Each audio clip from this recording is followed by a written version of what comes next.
하겠습니다. 우리 26장 15절, 역대하 26장 15절 말씀 함께 나누도록 하겠습니다. 역대하 26장 15절 말씀이에요.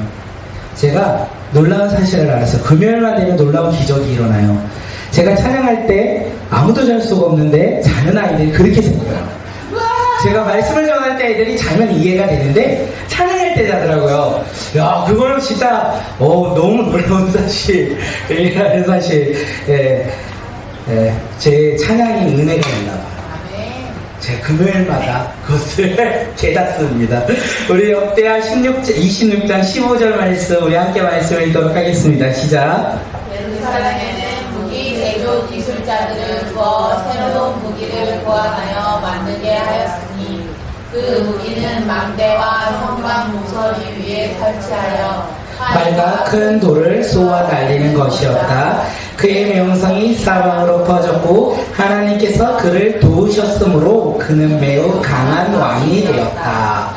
하나님이 그를 도우셨으므로 개역개정에서는 하나님 없고 기이한 도우심 이렇게 이야기하고 있거든요. 하나님의 기이한 도우심으로 그는 매우 강한 왕이 되었다. 이렇게 오늘 성경은 우리에게 이야기하고 있습니다. 오늘 말씀의 제목은 기이한 도우심이에요. 우리의 삶 가운데 하나님이 우리가 알 수 없는 방법으로 기이한 도우심으로 말미암아 우리의 삶을 인도하신다는 거예요. 기대가 되시죠? 하나님의 놀라운 능력으로, 하나님의 놀라운 힘으로 우리의 삶 가운데 기이하게 우리가 알 수 없는 방법으로 하나님이 도우시래요. 그래서 우리가 승리하며 살아간다라고 성경은 이야기하는데, 그런 삶을 살아가길 소망하십니까? 나의 능력과 나의 행함이 아니라 하나님의 놀라운 일하심과 하나님의 놀라운 능력이 우리 삶 가운데 충만하게 거함으로 말미암아 우리가 승리하는 삶을 기대하십니까? 그 삶을 기대하길 소망합니다. 그런데 오늘 본문은 그게 끝이 아니라고 얘기해요. 오늘의 본문의 제목은 기이한 도우심인데, 그 사실 여기 뒷부분에 표제가 하나 있다면 그 이후의 삶이에요. 기이한 도우심을 받은 그 이후의 삶이 중요하다는 거예요.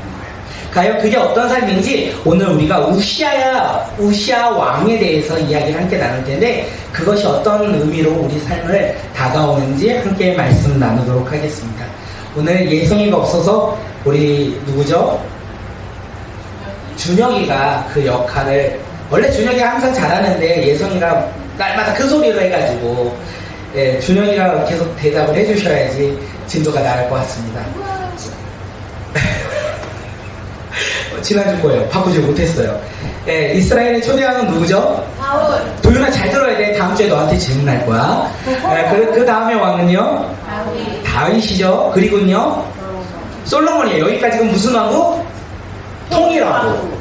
통일왕국이에요. 근데 이제 이 통일왕국이 남과 북으로 갈라졌어요. 이제 여기에서 남과 북으로 갈라져서 남유다의 첫 번째 왕은 누가 되었을까요? 르호보암. 네, 맞아요. 르호보암이 첫 번째 아니고 그의 아들은요? 아비야. 네, 열심히 찾아서 앞에 다 있어요. 아비야. 그 다음은요? 아사. 그 다음은요? 여호사바. 맞아요. 그리고요? 여호람. 아시아. 아달랴. 요아스. 지난주에 전반전으로 후반전이 들었다. 아마샤였어요. 아마샤 다음에 그의 아들 누구다?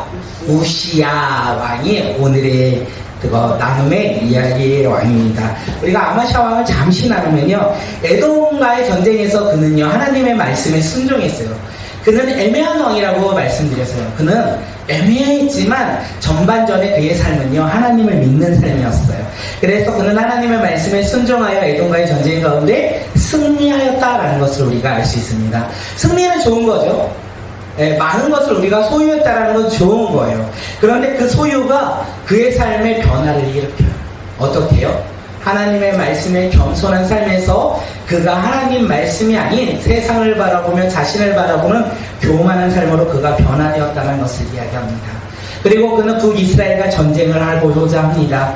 그리고 하나님은 그와 함께하지 않음으로 말미암아 북이스라엘과의 전쟁에서 그는 패배하고 수도 예루살렘까지 어떻게 해요? 점령당하였고 수많은 재산을 빼앗겼고 망대가 무너지고 요새가 무너지는 상황이 발생되었고 아마샤 왕이 어떻게 해요? 포로로 끌려가면 수많은 남유다 사람들이 포로로 끌려갔다라는 것을 우리가 이야기를 한 데 나왔어요. 그 아마샤 왕 다음에 누가 왕이 되었다? 26장에서 우시아가 왕이 되었다라고 되어 있어요. 유다의 온 백성은 우시아를 왕으로 삼았는데 아마샤의 아들 우시아를 왕으로 삼았는데 우시아의 뜻을 아시는 분 있나요? 이름의 뜻이 좀 중요한 것 같아요. 여호와는 나의 도움이시다라는 뜻을 가진 우시아예요. 그가 왕이 되었다라는 거예요. 그가 나이 16살에 남유다의 왕이 되었습니다. 우리 예지가 몇 살이죠? 14살. 너 2년 후에 왕이 될 수 있다는 거예요. 네, 그렇게 16살에 왕이 되었고 52년 동안 나라를 다스렸다 라고 성경은 이야기하고 있어요. 그리고 그가 어떤 왕이었는지 우리는 궁금해야 돼요. 우시아는 과연 어떤 왕이었을까요? 우리 역대하 26장 4절 말씀 함께 읽도록 하겠습니다. 시작. 그는 자기 아버지 아마샤가 한 일을 본받아서 주님께서 오시기에 요구하는 일을 하였다.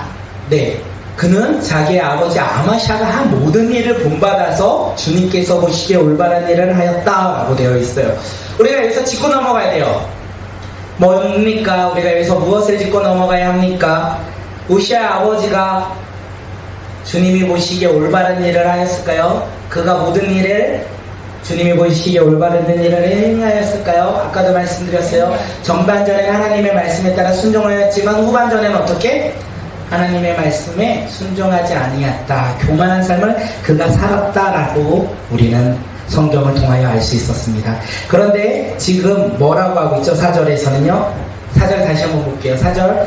그가 자기의 아버지 아마샤가 모든 일을 본받아서 주님께서 보시기에 올바른 일을 하였다. 말이 안 맞다라는 거예요. 이건 말이 안 맞다라는 거예요. 4절에서 말하는 아마샤가 한 모든 일이라는 것은 그의 인생의 모든 일을 말하는 것이 아니라 그의 전반전, 그의 처음의 인생 믿음의 길 가운데 하나님 앞에 하나님 말씀에 순종했던 그 삶의 모든 일을 가르쳐 모든 일을 본받아서 하나님의 말씀에 순종했던 그의 인생의 전반전의 삶을 본받아서 주님께서 보시기에 올바른 일을 행하였다. 누가? 우시아가 이렇게 이야기하는 거예요. 우시아는 그 아버지 아마샤의 전반전의 믿음의 삶을 그는 어렵게 그는 알 수가 없어요. 그는 자기가 본 아버지의 모습은 하나님의 말씀에 불순종하여 저쪽 어디야? 북이스라엘로 끌려갔던 아버지, 하나님 말씀에 불순종함으로 말미암아 전쟁 가운데 패배하여 끌려간 아버지의 모습만이 그가 기억하고 있는 아버지의 모습이에요. 다시 말하면 이 우시아는요, 아버지의 그 주님께서 보시기에 합당한 일, 본받을 만한 일을 본 적이 없었다라는 거예요. 대신 들은 적은 있다라는 거죠. 본 적은 없는데 들은 게 있대요. 본 적은 없는데 들은 일은 있어요. 누구에게 들었을까요? 3절에서 그 답을 우리에게 주어요. 우시아가 왕이 되었을 때에 이렇게 성경은 이야기하면서 그의 어머니 여골리아는 예루살렘 태생이었다라고 되어 있어요. 그의 어머니 여골리아는 예루살렘 태생이었다. 우리가 여기서 알 수 있는 것은 무엇입니까? 우시아에게 어머니라는 좋은 멘토가 있었다라는 거예요. 그가 좋은 멘토로서 그의 아들에게 어떤 이야기를 하냐면 그 아이들이 믿음으로 걸어갈 수 있도록 그 아버지의 그 처음의 인생길 하나님 말씀에 순종했던 그 삶의 길을 그 자녀에게 가르쳤다라는 거예요. 세상의 길이 아닌 믿음의 길을 가르쳤고 하나님의 나라를 바라보며 살아가는 방법들을 그 아들에게 어머니가 아버지의 전반전의 이야기를 가르쳐줬다는 것을 우리에게 이야기하고 있는 거예요. 이 이야기를 통하여 우리가 생각해야 될 때는 부부가 싸울 때가 간간히 있어요. 싸우면서 자녀들에게 이렇게 이야기했어요. 야, 너 아빠 같은 사람 한번 만나서 너 한번 고생 한번 해봐. 야, 너 엄마 같은 사람 만나가지고 너 인생 한번 그냥 어떤지 그냥 경험해봐. 우리 이렇게 이야기할 때가 없으십니까? 그렇게 이야기하는 것은 우리가 축복으로 받아줄 수가 없는 거겠죠. 그런데 우리가 그렇게 나도 모르게 이야기할 때가 있다라는 거예요.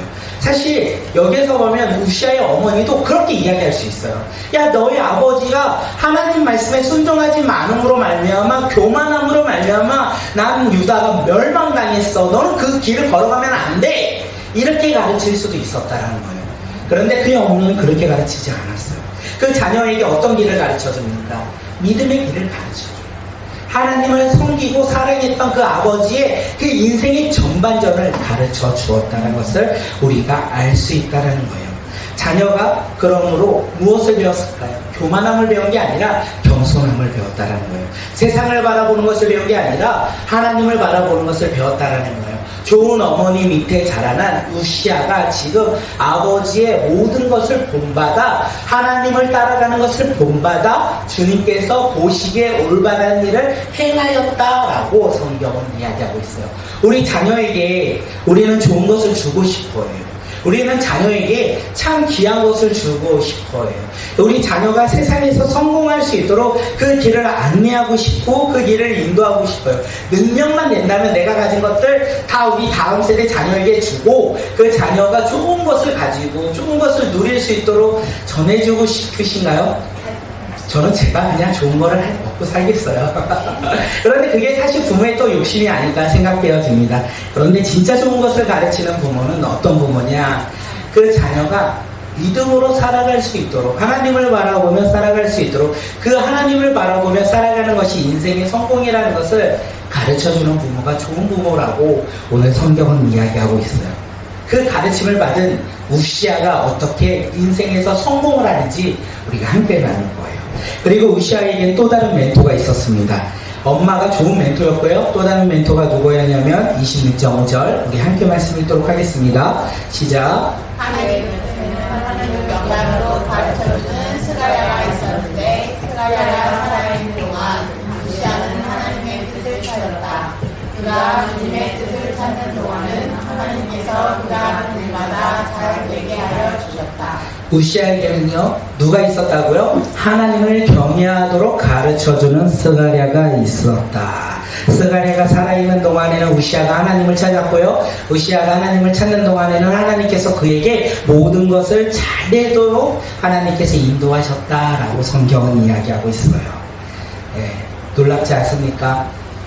네, 우시아에게 있던 이 좋은 멘토 스가랴로 인하여 스가랴로 우시아는 깨달았어요. 하나님을 찾는 것이 참으로 좋은 것이라는 것을 깨달으며 하나님께 찾을 때마다 하나님께서 그에게 응답해 주셨다라고 성경은 이야기하고 있어요. 우시아가 왕이 되었을 때 우리가 다시 한번 생각을 해볼게요. 우시아가 왕이 되었을 때요 나라를 다스리는 건 과연 쉬웠을까요? 아니었을 거예요. 아버지는 전쟁 가운데 패배함으로 포로로 잡혀갔고 예루살렘은 지금 다른 군인들로 말미암아 무너져 내려가고 있고 그 안에 있는 금은 모아랑 먹을 것이나 다 빼앗겼고 망대는 무너지고 그리고요 사람들은 포로로 잡혀가는 이 아픔 가운데 모든 것이 무너지고 모든 것이 쓰러지고 납득할 수 없는 절망 가운데 놓여있는 게 예루살렘의 모습이 아니었을까 생각되어져 있습니다. 이렇게 두려움 앞에 우시아가 서 있었습니다. 그러면 스가랴가 옵니다. 그리고 하나님의 말씀으로 그를 격려해요. 그리고 어려운 문제, 이 어렵고 두려운 환경 가운데 두려운 상황 속에서 이 문제를 해결할 수 없는 우시아가 그 어려운 문제들 앞에 서 있을 때마다 스가랴가 옵니다. 또한 그에게 하나님의 지혜로 그에게 어려운 문제를 헤쳐나갈 수 있도록 가르쳐 주었다라는 것을 우리에게 이야기하고 있어요. 그러므로 스가랴가 살아있는 동안 우시아는요 하나님을 찾았다라는 거예요. 두려움 가운데 격려하였고 어려운 문제 가운데 하나님의 지혜로 답을 해결할 수 있도록 가르쳤던 그 스가랴로 인하여 우시아는 누구를 바라보았다? 하나님을 바라보았다라는 거예요.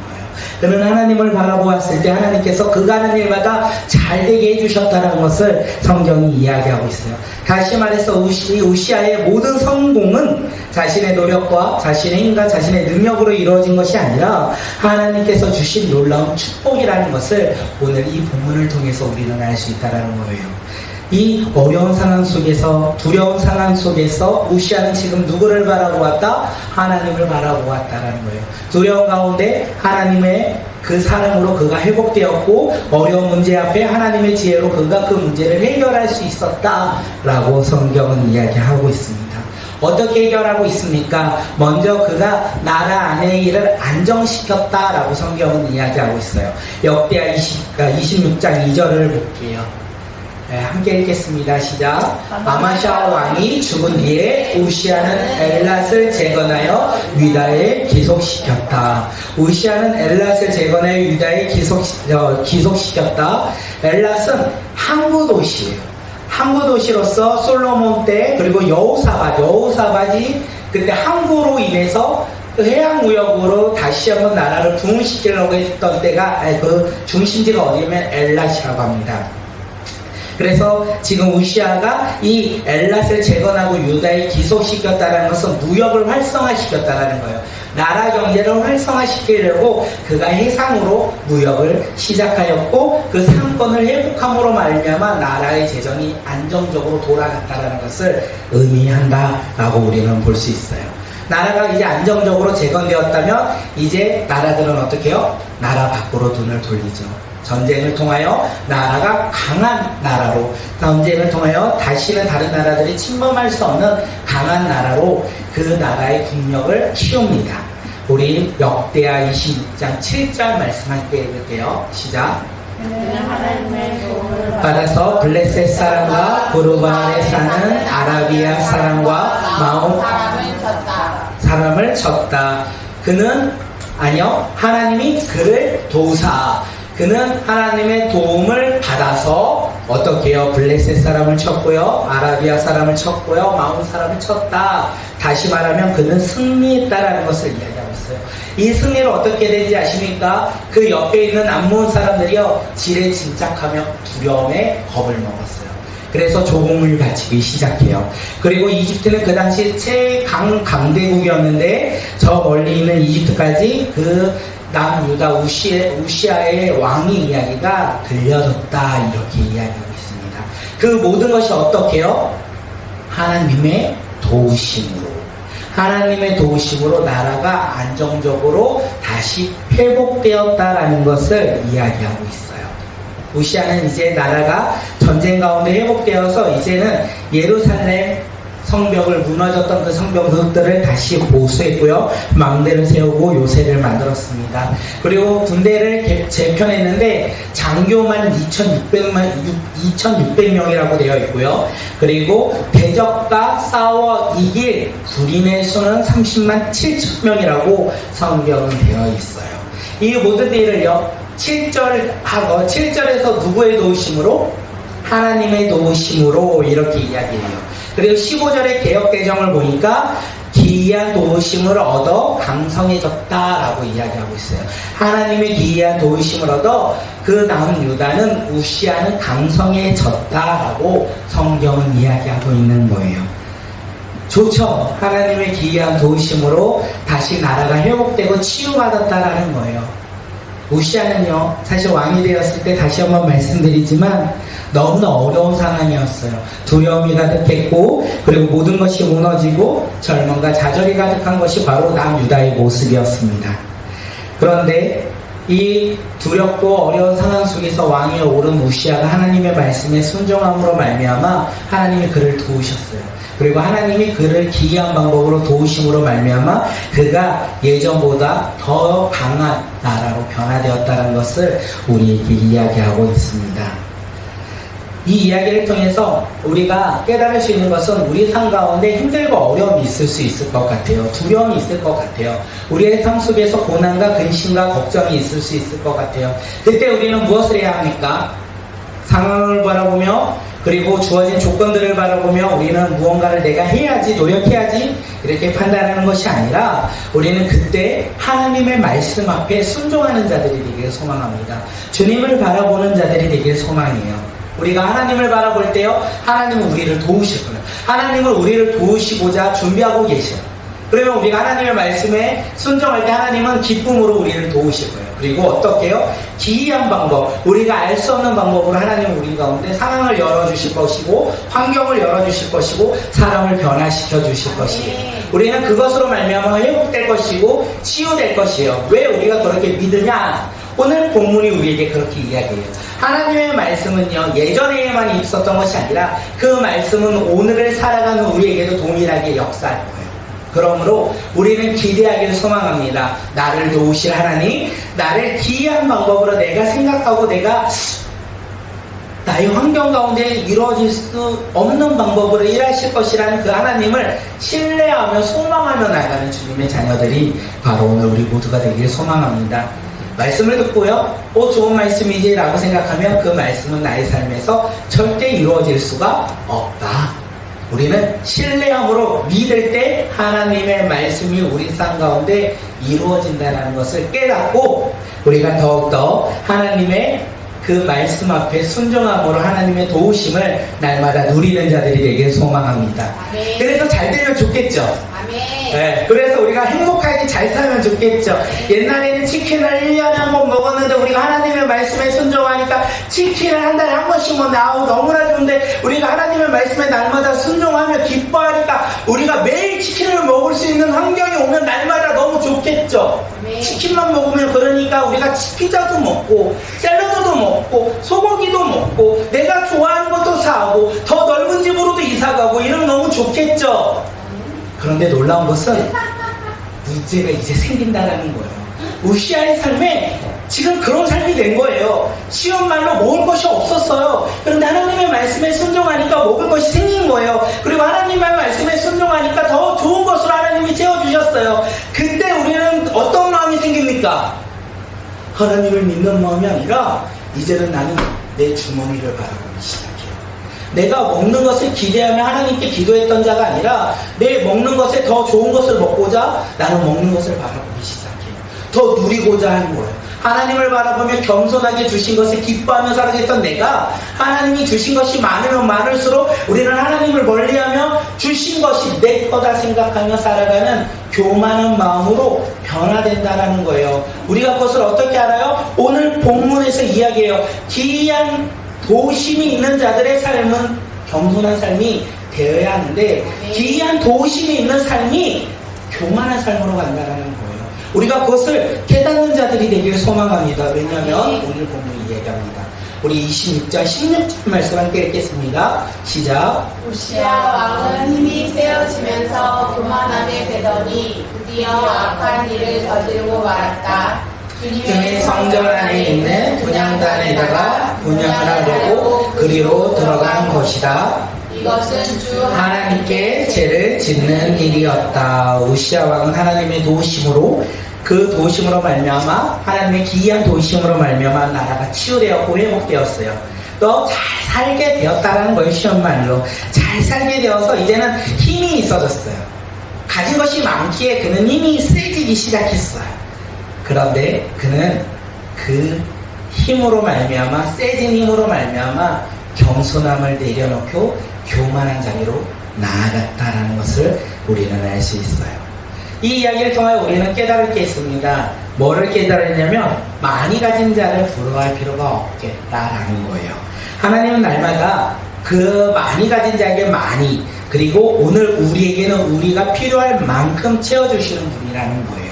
하나님께서 날마다 우리에게 필요할 양식을 우리에게 허락하세요. 그래서 우리는 날마다 주기도문 가운데 이야기하잖아요. 필요할 양식을 주시고 그 주님 앞에 우리는 날마다 고백합니다. 감사를 고백하는 거예요. 부족하지도 그 다음에 넘치지도 않게 채워주시는 그 주님 앞에 우리는 감사하며 살아가야 하는 존재들인 거예요. 그런데 우리는 어떻게 합니까? 부족하지 않는데 넘치지 않는 것을 바라보며 감사하는 것이 아니라 넘치지 않게 채워주시는 그 하나님을 바라보며 우리는 원망해요. 그리고 나에게 주신 것을 바라보며 기뻐하는 것이 아니라 나에게 주지 않는 저 사람에게 준 저것들을 바라보며 질투해요. 그것이 어떤 마음이다? 겸손함이 아니라 교만한 마음이라는 것을 우리에게 성경은 이야기하고 있는 거예요. 우리가 이렇게 살아가다 보면 기준이 점점 바뀌게요. 하나님이 나에게 주신 하나님의 기준이 아니라 내가 바라보는 기준으로 내가 기대하는 기준으로 우리는 바라보기 시작한다는 거예요. 그러면 감사를 고백하는 입술에서 우리는 불평과 불만을 고백하는 입술로 변화된다는 것을 알 수 있어요. 그러면 다시 말하면 우리는 하나님의 말씀의 기준으로 살아가는 자들이 아니라 내 기준과 내 세상 방식대로, 세상의 방법대로 우리는 살아가는 사람으로 변해야 한다는 것을 우리는 알 수 있어요. 이 변화를 가르쳐 우리는 무엇이라고 얘기하냐면 교만이라는 거예요. 많이 가져서 교만한 것이 아니라 주님이 주신 것을 알지 못하였기에 우리는 그를 가리켜 뭐라고요? 교만하다, 이렇게 이야기하는 거예요. 하나님은요, 우리를 너무나 잘 아시는 분이에요. 그렇기에 우리에게 필요한 것을 주시고요, 우리에게 필요한 것을 예비하셨어요. 아멘. 우리는 그것을 기대하며 그 다음에 소망하며 살아가는 자들이 되길 소망합니다. 비록 그것이 나의 상황과 환경 가운데 나의 기대와는 다를지라도 하나님이 허락하신 것이라면 우리가 기뻐하며 기대하며 나아가는 자들이 되길 소망하고, 또한 주님께서 주실 것을 바라보며 나아가는 주님의 자녀들이 바로 오늘 우리 모두가 되길 간절히 소망합니다. 주님은요, 주님의 자녀들에게 뱀을 주지 않는다는 거예요. 헛된 것을 주지 않는다는 거예요. 좋은 것을 주신다는 거예요. 하나님은 우리에게 좋은 것을 주시는 그 하나님을 바라보며 우리는 어떻게 해요? 감사함으로 살아가는 자들이 되길 소망합니다.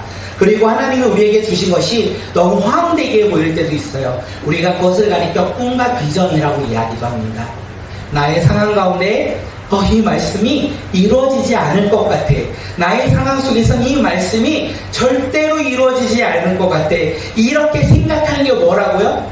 교만이라는 거예요. 하나님의 상황과, 하나님은요, 우리에게 주어진 상황과 환경 가운데 그것에 만족하여 그것에 따라 주시는 분이 아니라 하나님의 계획대로 우리 가운데 꿈을 주시고 비전을 주신다는 거예요. 우리가 우리의 겸손함을 가지고 하나님이 주신 꿈을 막는 어리석은 교만한 모습으로 살아가지 아니하는 자들이 되길 소망합니다. 우시아 왕의 악한 일, 그것이 무엇입니까? 주님의 성전 안에서 제사장만이 분향단에 분향을 할 수 있는데 자기가 분향을 하려고 해요. 자기가 분향을 하려고 하니까 그것이 하나님께 죄를 짓는 일이라고 하면서 제사장들이 따라와서 이야기를 합니다. 우리가 역대와 26장 18절 말씀 함께 말씀 읽도록 하겠습니다. 시작. 우시아왕 곁에 서서 그에게 이르되 주님께서 분향하는 일을 왕이 할 일이 아닙니다. 분향하는 일은 이 직무를 수행하도록 거룩하게 구별된 제사장들 곧 아론의 혈통을 이어받은 제사장들만이 할 수 있는 일입니다. 이 거룩한 곳에서 어서 물러나시기 바랍니다. 왕이 범죄하였으니 주 하나님께 높임을 받지 못할 것입니다. 분향하는 일은 오직 거룩한 제사장만이 행하는 일입니다. 왜요? 하나님께서 그렇게 말씀하셨어요. 그렇게 분향은 제사장만이 해야 돼요. 왕이라도 그 제사장의 일을 대신 행할 수 없다라는 것이 하나님의 말씀이에요. 그것을 어기면 어떻게 해요? 하나님의 진노로 말미암아 하나님께 높임을 받지 못한다라고 제사장들은 이야기를 합니다. 이 이야기를 듣고 우시아 왕이 어떻게 합니까? 화를 내요. 너희들이 뭔데 나에게 이런 이야기를 해? 내가 하나님께 내가 이걸 분향한다는데 내가 하나님께 내 마음대로 내 스스로 분향을 하고 싶다고 하는데 제사장 너희 것들이 뭔데 나에게 화를 내? 다시 말하면 그가 스스로가 주인이 되어 하나님께 예배드리고 싶어 한다는 거예요. 어쩌면 하나님께 예배드리고 싶은 것이 아니라 자기를 높이는 모습을 많은 사람들에게 보이고 싶다는 거예요. 그렇게 그가 화를 낼 때 어떻게 됩니까? 하나님의 진노가 그에게 임한다는 거예요. 하나님의 진노로 말미암아 그의 이마에 뭐가 생겼다? 나병이 생겼다. 그의 이마에 나병이 생김으로 말미암아 그가 죽을 때까지 나병 환자로 살다가 죽게 되었다라고 성경은 이야기하고 있습니다. 하나님은요, 우시아 왕이요, 이렇게 교만해서 힘이 세져서 교만함으로 하나님 앞에 분향을 드리러 갈 때 하나님은 아마 돌아오길 기대하셨던 것 같아요. 왜요? 제사장을 통하여 말씀하셨잖아요. 그것은 잘못된 일이라. 이 이야기를 했다는 건 그 이야기를 듣고 왕이 어떻게 하라고요? 돌아오라. 왕이 돌아와. 하나님은 우리를 진노하라고, 우리를 심판하고저고 우리를 계속 그 길로 인도하시는 분이 아니라 돌아오라. 계속 우리에게 말씀하시는 분이 아닐까 생각되어집니다. 그런데 우시아 왕은 그 기회를요, 그 기회를요 흘려보내요. 그리고 자기가 하고 싶은 대로 자기가 원하는 대로 행하고자 했다. 그러므로 하나님의 뜻을 거역함으로 말미암아 하나님께서 그에게 진노하셨다라는 거예요. 하나님께서 그에게 그냥 진노하신 것이 아니라 회개하라고, 회복하라고, 다시 돌아오라고 말씀하셨지만 이 교만한 왕은 하나님의 말씀을 듣지 못하였다라는 거예요. 오늘의 말씀이 오늘 우리에게 이런 음성이 되기를 소망합니다. 하나님이 기이한 도우심으로 말미암아 우리는 예수님을 믿었어요. 예수님을 믿은 것은 내가 믿고자 해서 믿는 것이 아니라 하나님의 은혜로, 하나님의 도우심으로 말미암아 우리는 예수 그리스도를 믿음으로 말미암아 하나님의 자녀가 된 믿음의 백성이 되었다라는 거예요. 그런데 그 하나님의 자녀된 우리가 교만하게 살아간다면 과연 어떤 삶을 살아갈 것이냐는 거예요.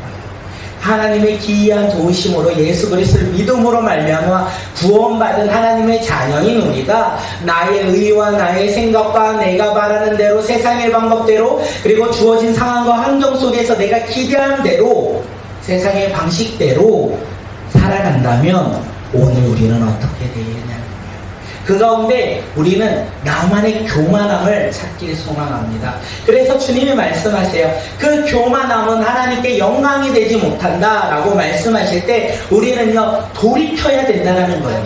우리의 교만함을 깨닫고 야, 나 하나님의 도우심으로 말미암아 내가 은혜 받음으로 말미암아 난 하나님의 자녀가 되었어. 그래서 나는 어떻게 사냐는 거예요.